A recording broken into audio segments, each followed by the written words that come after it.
listener production.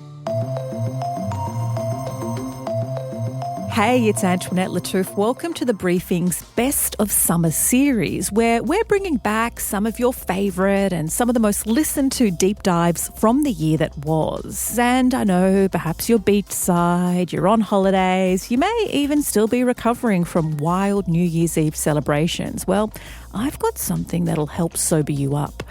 Today's episode is all about the network of Australian volunteer doctors that are stepping up to provide essential free medical care for Palestinians fleeing the bloodshed in Gaza. Mothers concerned about their children because for a period of time they were eating animal feed, to people requiring psychologists, to people requiring very serious orthopaedic surgery because of the injuries they sustained. My exclusive chat with Dr Amr is coming up in the second half of this episode. First, though, here are the headlines from the Listener Newsroom. It is Thursday, the 2nd of January.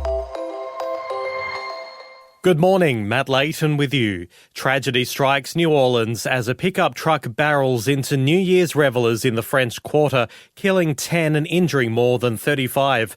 The driver exchanged gunfire with police before being shot dead. New Orleans Mayor Latoya Cantrell says the FBI is treating it as terrorism. The city of New Orleans was impacted by a terrorist attack. It's all still under investigation. President Joe Biden has pledged full federal support, while President-elect Donald Trump has controversially linked the attack to immigration. Trouble in paradise for Virgin Australia. 3 crew members are stuck in their hotel in Fiji after an alleged incident at Nadi airport. Virgin sent a management team to investigate, while family members are heading over too. The airline's keeping details under wraps but says crew welfare is the priority. Richmond star Noah Bolter has been charged with assault after an alleged fight at a sports club on the New South Wales-Victoria border. Police say a 27-year-old man suffered a head injury and was hospitalised. Bolter will face Corowa local court later this month. And Labor's copping heat over claims 10,000 businesses will collapse by the next parliamentary sitting. The Coalition's analysis says it's proof of economic mismanagement, but Treasurer Jim Chalmers is firing back, saying business failures are below Coalition-era numbers. Economists say both sides lack credible policies to fix inflation or debt. The Aussie and Indian test sides will train today ahead of the start of tomorrow's pink test in Sydney. Curator Adam Lewis telling Seven he's confident of a lively wicket for all 5 days. We're hoping it spins, normally does spin. Meanwhile, Indian bowler Jasprit Bumrah and Aussies Josh Hazlewood and Pat Cummins round out the top 3 test bowlers in the latest ICC rankings. In the Big Bash, the Melbourne Stars broke their 8-game losing streak with a 5-wicket win over Brisbane Heat, while the Hobart Hurricanes handed the Sydney Sixers their first loss of the season. Thanks to the Listener Newsroom for those headlines. Next up, it is my chat from November. It's with a volunteer doctor who is coordinating the provision of free medical care to Palestinian refugees in Australia because the government is failing to support them.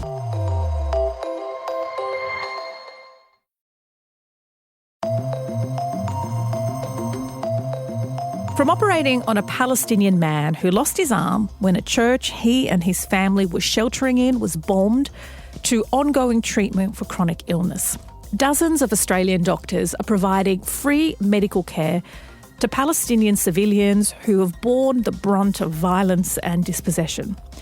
And these medical procedures are happening on Australian shores because a network of doctors are trying to do their bit to support Palestinians who they say our government has neglected. Around 1,300 Palestinians who fled Gaza are in Australia, and the majority of them are on visitor visas.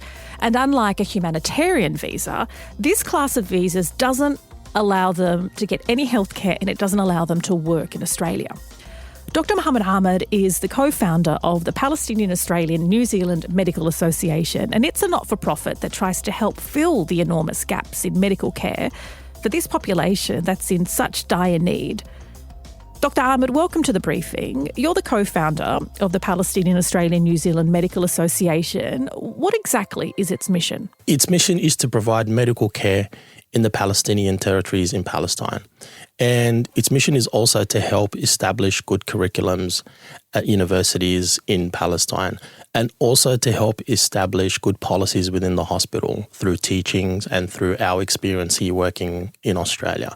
The doctors that have founded PANSMA are Palestinian Australian doctors.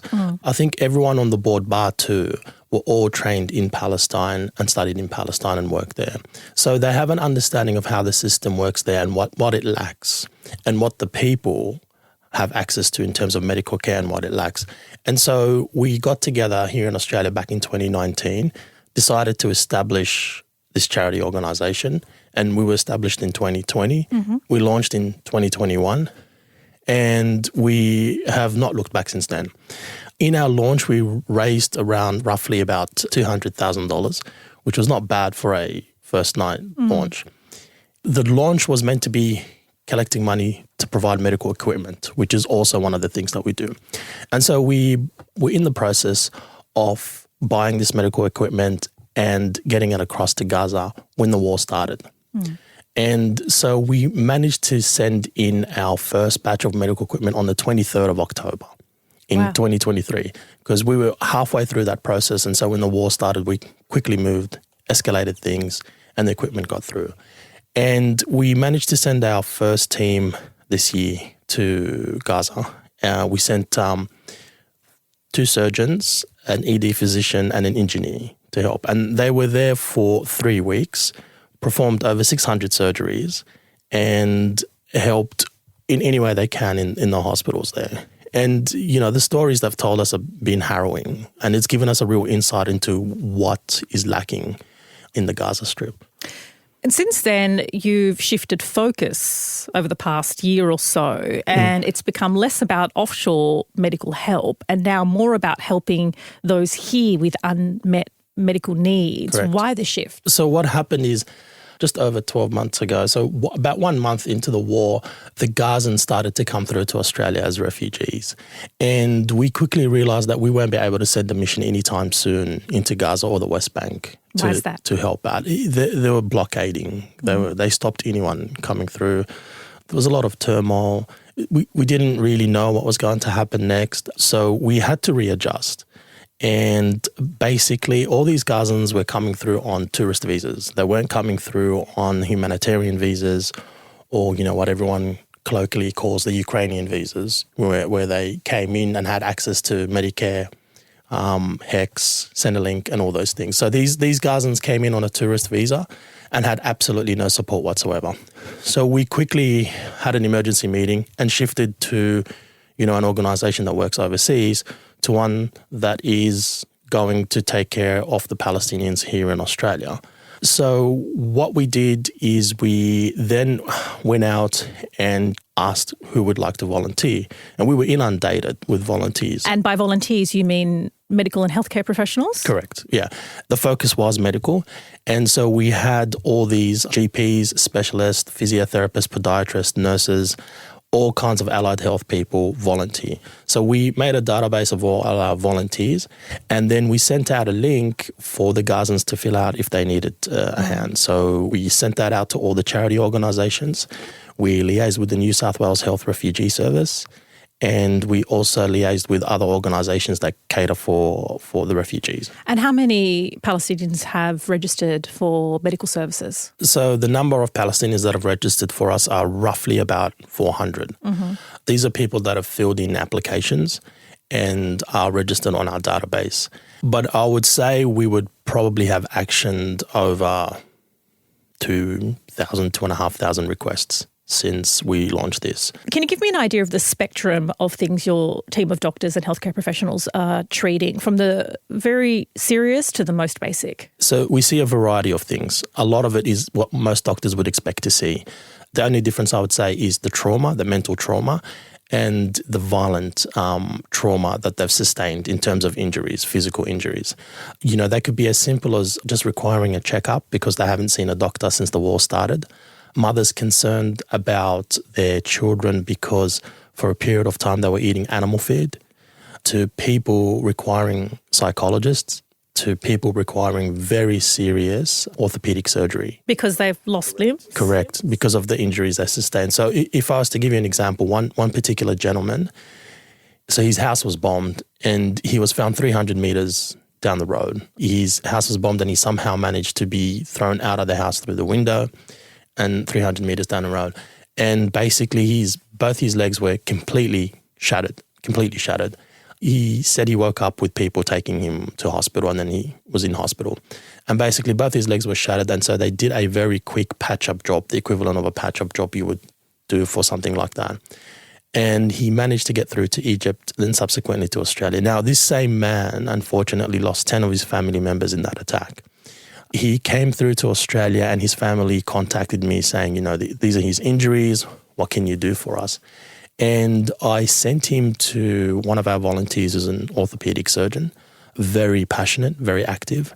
And I actually sent him in just for an opinion, just to see what can or can't be done. I sent him through the x-rays and I sent him through the patient's details. I think he called me roughly about 5 weeks later. And he says to me, Mo, you remember that guy that you sent me? I said, yeah, what do you think? He goes, no, it's all good. It's all sorted. And I said, what do you mean? He said, I just finished doing the operation now. And I said, we haven't even spoken about the cost. He goes, no, don't worry about the cost. It's all sorted. How much would that ordinarily cost? I would say from the estimate that he gave me, what that man needed, the stay, the rehab, equipment, anaesthetic surgeon, it would probably be about 70,000. Oh, wow. 70,000, yeah. And he covered that cost. Happily he covered it. And the gentleman's gone through rehab. So he can walk? I'm trying to understand the state of his legs. So before, he was not able to walk at all. He was actually wheelchair bound. And I honestly thought when I sent him to that surgeon, I thought he's going to get amputated. There's no way these legs can be saved. But they were. And right now he's gone through rehab. So at the moment, he's slowly gaining the ability to walk. So he's honestly on the road to recovery, and we're so proud of him. That's an incredible story and incredible generosity. Can you give me an idea of who these doctors and healthcare professionals are, where they're based, their backgrounds, their specialties? They're all over Australia. The majority of them are in New South Wales because that's where our main focus is, and that's where our main cousins are. All of them want the best medical care to all people around the world. And so, yes, they're of variable backgrounds, variable ethnicities, religions, political beliefs. All of them just feel passionately about humanity and about the situation in Palestine. And they're, exuberating that by giving pro bono work to all our patients. And that includes things like surgeons, psychologists, Correct. Physiotherapists. Correct. I'll give you an example about a physiotherapist. There was a lady that needed physiotherapy work. I gave her the address of a physiotherapist, and she said to me, Doctor, I don't have a car and I don't know how to get there, I'm sorry. So I messaged the physiotherapist and I said, we might have to delay that appointment because she doesn't have a car and she can't get there. And his response was, doesn't matter, I'll go to her house. Yeah, wow. And just drove to her house and gave her the physiotherapy at her house. And just on that, this lady had a son with cerebral palsy who's 22 years old. And since the war started, he hasn't had any physiotherapy himself. He doesn't have a wheelchair for himself. And so she's been carrying him herself and tore her shoulder.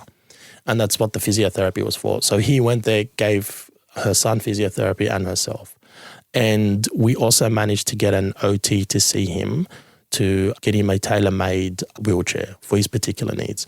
So the volunteers have been amazing and they've gone above and beyond. It's actually really heartening to see because, when you see all these things around the world, it's very easy to lose humanity, to lose faith, you just ask yourself, what the hell are we doing here? But then when you see the actions of these people, you think, okay, there's still a little bit of humanity out there and this is amazing. And so you just start focusing on that.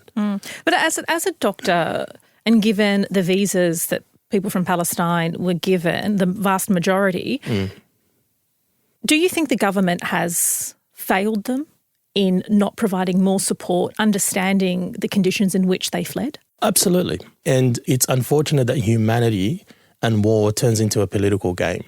If you're going to preach that you are a government, and we are a government of human rights, a government of universal rights, and, if you're going to talk about refugee rights, then the moment they need help, you have to provide that.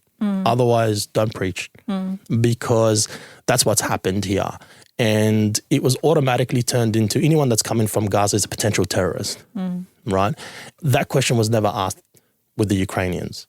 And what visa type, because you mentioned colloquially called a Ukrainian visa earlier, what rights were Ukrainians given when they fled persecution? My understanding, and from what I've read and what I've seen, they basically had everything that an Australian can access in Australia. Like a special humanitarian Correct. visa class. So they could access HECS, they could access Medicare, they could access Centrelink, and any services. They can access NDIS, any services that Australian has access to. If you had started your studies in Ukraine and you came across to Australia, you could continue. Whereas the Palestinians didn't have access to any of that, couldn't continue their education. Even if they were willing to pay for their education in Australia, they couldn't because they were on the wrong visa and can't work. So even these men that came in with their families, young families, weren't even allowed to go out and get a labourer job, work in a cafe, areas of unmet need. They weren't allowed to do that because their visa didn't allow it. There is an argument that can be made that Australia's healthcare system is struggling to meet its own demands. And why burden it with those on visitor visas or by refugees? I don't accept that. I've worked in the Australian medical system. The Australian medical system is a very robust, very well-oiled machine that sometimes does have its own issues. But I think that carefully done, if these refugees were introduced to the health system, and the doctors and nurses and allied health professionals were educated about these refugees, then I think we would have easily stepped up to the plate. The reality is, although people do need access to healthcare, they don't tap into it all the time. So I don't agree with that notion at all. I think the Australian system can cater for it. And with the funding, it's even easier. Given you've actioned around 2,500 medical requests in under a year, do you fear that the generosity and the goodwill of these healthcare professionals will run its course if the government doesn't step in? Correct. There's definitely compassion fatigue. I'm starting to sense it. And part of my job when I triage these patients is I actually share the workload. So, for example, I've got a few dentists. I could have maybe in one day 20 or 30 requests for a dentist. I try to spread them out amongst the dentists so that not one dentist gets them all, using that as an example. And so I am weary of that.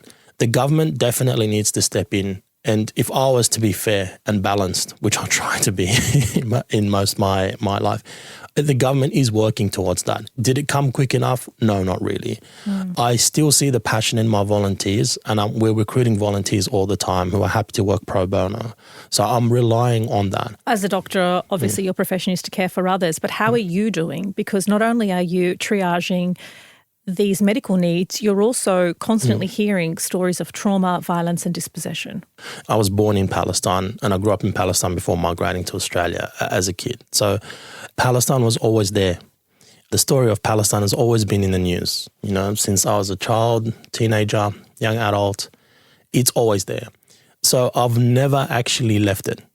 And so when these patients come through and you hear their stories, a couple of things run through my mind. This is the worst it's been. And I asked my dad, who's a Nakba survivor, and he reckons it's just as bad as the Nakba. The brutality, he believes, is worse. Honestly, I don't feel sadness. I feel anger most of the time. Anger that no one's done anything. Anger that this is happening again. I mean, anger that my dad's going through it again. First he went through it as a child in the Nakba, and then now he's going through it as a senior citizen. And so I quickly snap out of it and think to myself, well, no, I'm not going to dwell. I'm going to do what is best for these people and just push all my energy into giving them what they need. For me personally, I work with a great board at PANSMA, and we meet regularly and we debrief about these things, and I find that helps. Every now and then there is a story that would upset me and make me cry. And so then in those low moments, what do you do to turn it around? In those low moments, you think to yourself, he's being dealt a great injustice. And so what I'm going to do is turn this around and help them the best I can. Get them access to the best doctors, the most passionate doctors and the most compassionate doctors, and try to get them back into their lives, introduce them to Australian life and get them back into working and being the people that they were before the war. Thanks so much for your time, Dr Amr. No, thank you. That was my chat with Dr Mohammed Ahmed from November last year. That is it for this episode of The Briefing's Best of Summer series. Thanks for listening. Before you go, though, we'd love it if you could share this deep dive with someone you think might enjoy it. If you want to keep up with our other content, of course, check us out on Instagram at The Briefing Podcast. We're also on TikTok and YouTube. Search Listener Newsroom. And we'll be back in your feed with the headlines from the Listener Newsroom and another best of episode from 6 a.m. I'm Antoinette Lattouf. Catch you next time.